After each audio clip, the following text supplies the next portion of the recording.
Il est midi, bonjour à vous, ravi de vous retrouver pour votre édition de la mi-journée. Voici le menu de votre journal régional. L'Espagne au bout de la ligne, la liaison ferroviaire Pau-Canfranc franchira bientôt les Pyrénées. Le dernier tronçon sera en travaux en 2021-2022. L'analyse de Nicolas Rançon en direct de notre studio de Pau dans ce journal. En Béarn, c'est le dernier tronçon de la ligne entre Bedouce et Canfranc. Les travaux, je vous le disais en titre, devraient débuter d'ici 2 ou 3 ans. Ils permettront au train de relier Pau à l'Espagne. Le président de la région, Alain Rousset, l'a annoncé vendredi. Bonjour Nicolas Rançon, vous êtes en direct depuis Bonjour. Pau. Alain Rousset, c'est la locomotive de cette ligne Pau-Canfranc. Effectivement, et c'est un des gros projets du président de région en matière de mobilité, rendre de nouveau possible les échanges ferroviaires entre la France et l'Espagne via la vallée d'Aspe. Les travaux pourraient commencer en 2021 ou 2022. Une annonce faite par Alain Rousset lors d'une visite de la majestueuse gare de Canfranc. Selon le quotidien espagnol Heraldo de Aragon qui a accompagné ce déplacement, la fin du chantier est programmée en 2024. Coût du projet, 400 millions d'euros. La région espère que l'Europe en financera 50%, mais attention, pour le moment, rien n'est signé. Pour en savoir plus, ce matin, nous sommes allés voir Bernard Uturi, le Béarnais et vice-président de la région, était présent lors de cette visite. Les 50% de financement européen, c'est déjà un parallèle avec les 50% de financement des études. Et c'est en prenant en compte les attentes de l'Europe en matière justement de préservation environnementale, de décongestion de nos routes, de moindres émissions de gaz à effet de serre sur une voie qui, pour l'instant, peut transporter un volume limité de marchandises, à 2 millions de tonnes à peu près par an, mais qui correspond à peu près au volume qui passe sur les camions dans cette voie du Somport qui est périlleuse et génératrice, qui est dangereuse et génératrice de tant d'accidents.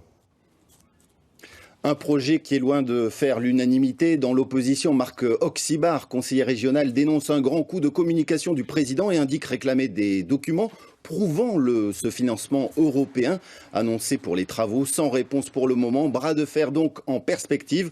Enfin, lors de cette visite, Alain Rousset a confirmé sa candidature à un nouveau mandat.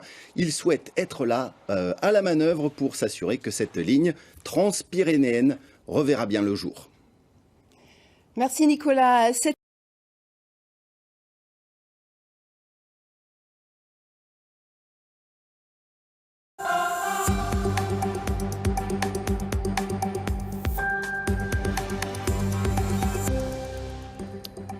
Bonsoir et bienvenue dans votre 19-20. Une visite guidée de la plus grande gare fantôme du monde. Ce monument à Canfranc en Espagne, construit dans les années 20 au pied des Pyrénées pour devenir l'un des points de passage obligés entre la France et l'Espagne, un lieu laissé à l'abandon pendant des décennies.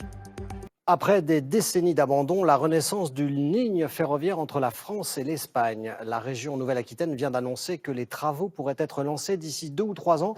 Une ligne qui s'arrête aujourd'hui dans la plus grande gare fantôme du monde. Un gigantesque monument que Julien Cholin et Alexis Fischer ont pu visiter pour nous. Voici leur reportage. Un vieux train figé, cloué au quai d'une gare oubliée. Un bijou d'architecture, au service d'une ambition démesurée. 365 fenêtres au total, réparties sur 8000 m² de surface. L'une des plus grandes gares d'Europe, devenue au fil des ans la plus vaste station fantôme du monde, perdue au beau milieu des Pyrénées espagnoles.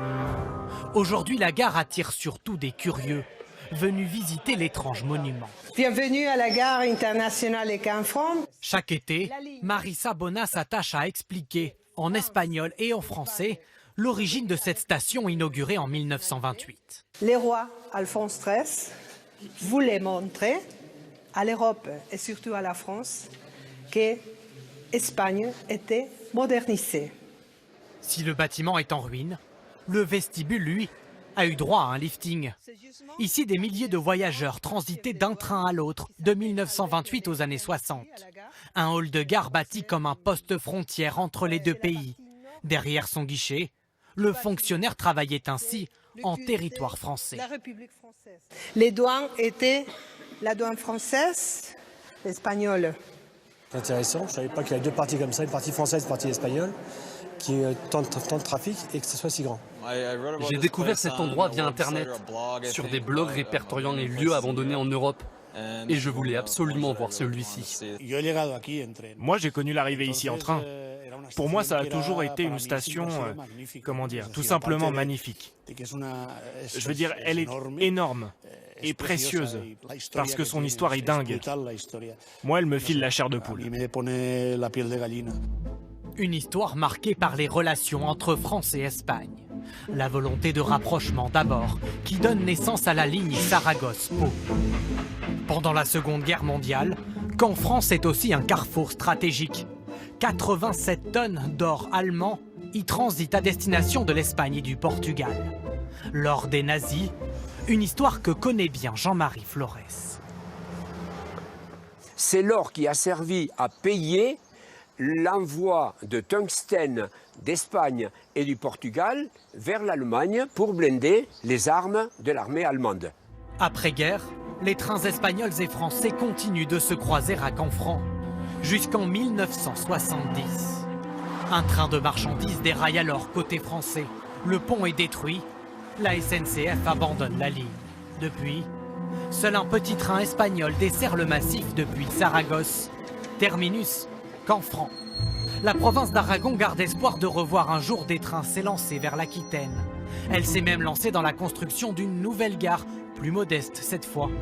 L'ancienne, elle, pourrait devenir un hôtel de luxe, destiné aux clients des stations de ski de la vallée.